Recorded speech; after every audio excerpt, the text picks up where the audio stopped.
Good evening सभी बच्चों को। मैं आज आपको एक बीजपत्री तने व द्विबीजपत्री तने में कुछ अंतर बता रहा हूँ।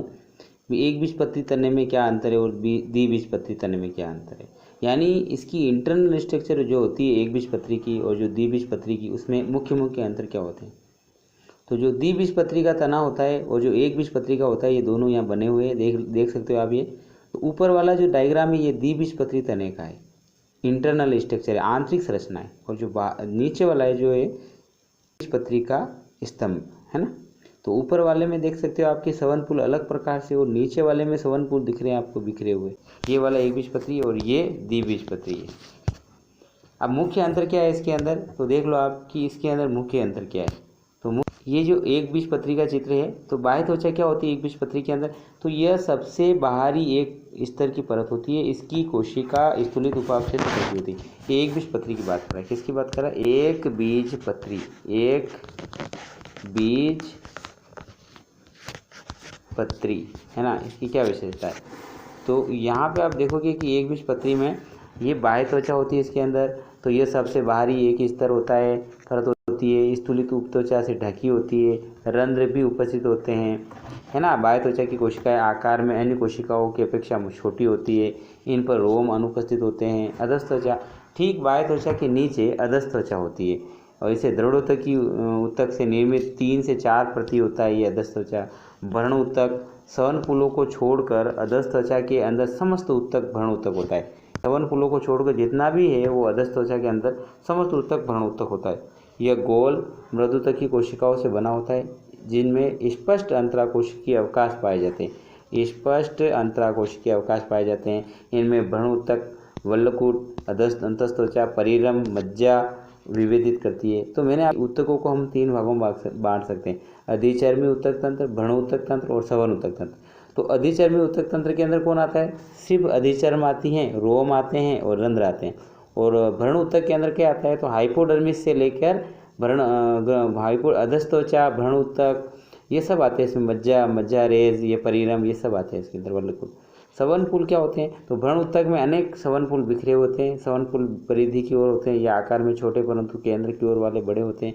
प्रत्येक सवनपुल आकृति में अंडाकार और संयुक्त होते हैं। तो यानी याद रखना कि ये कैसे होते हैं, संयुक्त, बाइफ्लोएमी तथा आवर्ती होते हैं इसके अंदर, ये याद रखना है।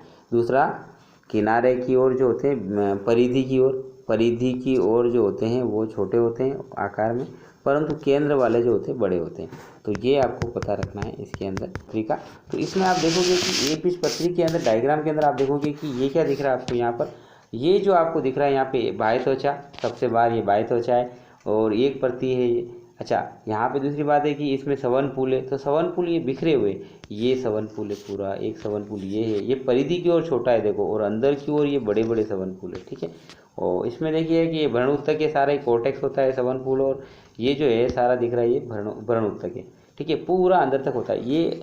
अच्छा, यहाँ पे सवनपुलों का स्ट्रक्चर भी दे रखा है कि सवनपुल कैसे होते हैं। तो यहाँ पे देखो दृढ़ोतक होता है, ये चारों तरफ प्रोटोजाइलम होता है, फिर सहकोशिकाएं होती है, फिर चालनी नलिकाएं होती है ये, और फिर ये वाहिका है। यानी जाइलम फ्लोएम 4 कोशिकाओं से मिलकर बना होता है।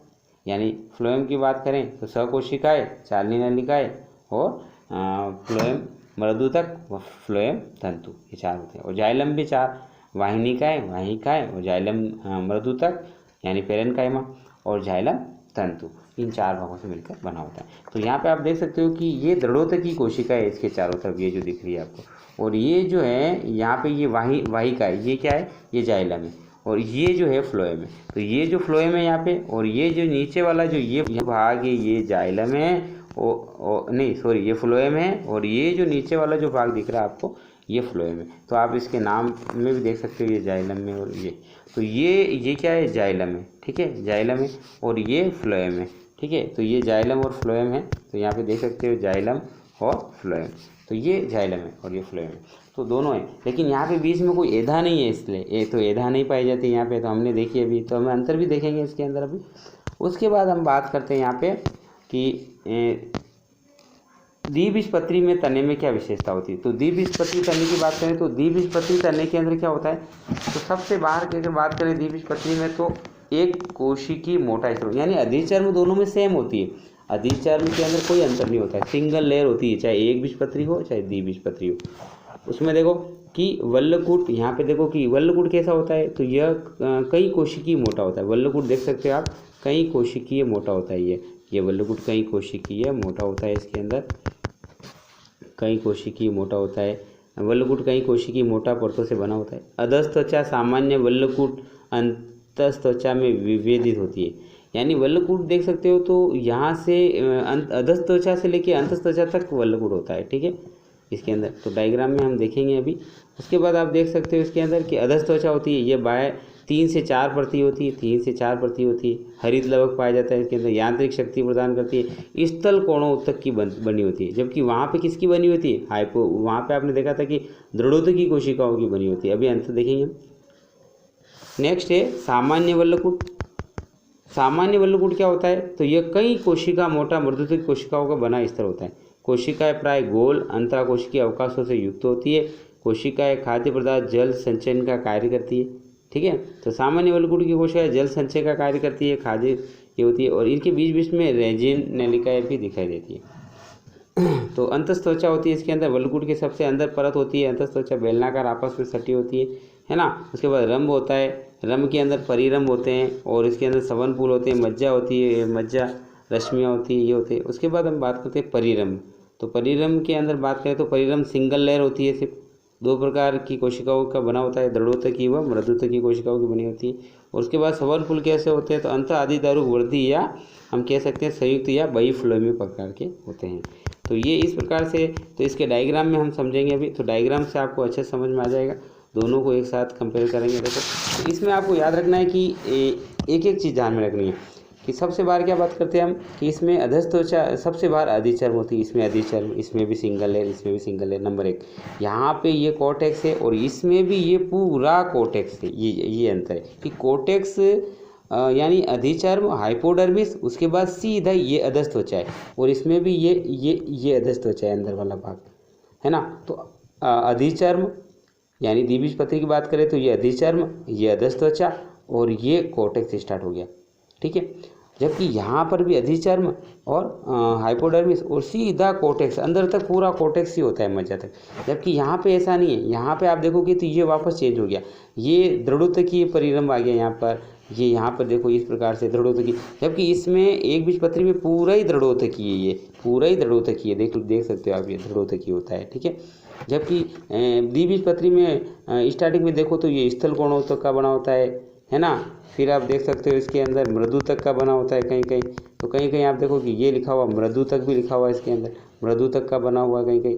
तो ये दृढ़ स्थूल कोणों तक का बना हुआ, फिर मृदु तक का बना हुआ, और फिर दृढ़ों तक का बना हुआ। अच्छा यहाँ पे जाइलम फ्लोएम की कंडीशन देखें तो ये जो भाग है ये फ्लोएम है, ये देखो आप, ये फ्लोएम है। जबकि यहाँ पे ये नीचे जो भाग दिख रहा है आपको ये जाइलम है, ये क्या है, जाइलम है। और बीच में यहाँ पे एधा दिख रही है आपको, ये पट्टी का दिख रही है, देखो बहुत सारी, तो मैं आपको डायग्राम में बता देता हूँ अभी। ये जो पट्टी का दिख रही है ये क्या है, ये माइलिन आच्छाद है, यानी स्टार्च आच्छाद है, लेकिन इसके जस्ट यहाँ पर ये एदा है, क्या है, ये एदा है। तो ये ऊपर फ्लोएम है, और ये फ्लोएम है, और ये जाइलम है, और ये जाइलम है, बीच में एदा है। तो यहाँ पर ये कौन से होंगे, वृद्धि प्रकार के सवनफूल होंगे। तो संयुक्त और बहिफ्लोएमी और अंत आदि दारू और वृद्धि प्रकार के सवनफूल होते हैं। तो याद रखना इसके अंदर कैसे होते हैं, संयुक्त व वृद्धि प्रकार के, याद रखना वृद्धि प्रकार के। और यहाँ पे कैसे होते हैं, यहाँ पर भी होते हैं संयुक्त व यहाँ पर होते हैं अवृद्धि प्रकार के, यानी ओपन टाइप्स के होते हैं यहाँ पे द्विबीजपत्री में, और यहाँ पे क्लोज टाइप के होते हैं। तो सवनफूल हो गया, ये कंडीशन होगी सवनफूल होगी। तो इस प्रकार से हम दोनों में, इसमें सवनफूल क्या होते हैं, बिखरे हुए होते हैं। तो ये देखोगे कि एक बीजपत्री में और द्विबीजपत्री में यही अंतर है कि यहाँ पे सवनफूल बिखरे हुए नहीं होते, ऐसे रिंग में जमे होते हैं। ये देखो, ये देखो आप पूरा रिंग में, तो ये द्विबीजपत्री की विशेषता है। तो इसके अंदर देखो कि ये रिंग में जमे हुए सारे रिंग के अंदर ऐसे, तो ये सब ऐसे। जबकि एक बीजपत्री में क्या होता है कि डायरेक्ट पूरे में ऐसे बिखरे होते हैं, है ना। तो यहाँ पर ऐसा नहीं है, तो यहाँ पर जो ये रिंग में है, तो एक रिंग में होते हैं, और संयुक्त और वृद्धि प्रकार के होते हैं। तो द्विबीजपत्री में ऐसा होता है, जबकि एक बीजपत्री में ऐसा नहीं होता है। तो यहाँ पे देख सकते हो ये, और ये जो है एक बीजपत्री का। तो दोनों में अंतर देखा हमने कि सब दोनों में अधिचर्म होती है, दोनों के अंदर सिंगल लेयर, उसके अंदर हाइपोडर्मिस होती है, और दोनों के अंदर सेम है ये चीज़। तो उसके बाद द्विबीजपत्री के अंदर स्थल कोणों तक होता है, मृदु तक होता है, अंतस्त्वचा होती है, ठीक है, ये देख सकते हो आप। तो दोनों में अंतर पढ़ना था आपने। तो याद रखना कि अधस्त्वचा दृढ़ोतक की होती है एकबीजपत्री में, द्विबीजपत्री में स्थलकोणोतक की बनी होती है। और दूसरी बात की अंतस्त्वचा अनुपस्थ होती है एकबीजपत्रियों में, वो द्विबीजपत्रियों में पाई जाती है। परिरम भी एकबीजपत्रियों में अनुपस्थ होती है, जबकि द्विबीजपत्रियों में परिरम पाई जाती है। सवनपुल बिखरे हुए होते हैं, द्विबीजपत्री में एक वलय में होते हैं। संयुक्त एकबीजपत्री में जो सवनपुल है संयुक्त बंद प्रकार के होते हैं, जबकि द्विबीजपत्री में संयुक्त व खुले प्रकार के सवनपुल होते हैं। और मज्जा किरणें अनुपस्थित होती हैं एकबीजपत्री में, और द्विबीजपत्री में मज्जा किरणें पाई जाती हैं और केंद्र में होती है। और सवनपुलों के बीच में मृदुत्व उपस्थित होता है द्विबीजपत्रियों में, जबकि एकबीजपत्रियों में यहाँ पर ऐसा कुछ होता नहीं है, मज्जा अनुपस्थित होती है यहाँ। तो इस प्रकार से दोनों में ये अंतर मैंने बताया आपको। ठीक है, आपको समझ में आया होगा। तो आज के लिए इतना ही, और आप इस देखना को सब्सक्राइब कर लेना। मैं आपको क्या करूँगा, इसके अंदर आपको PDF डाल दूँगा। ठीक है, आज के लिए इतना ही। ओके।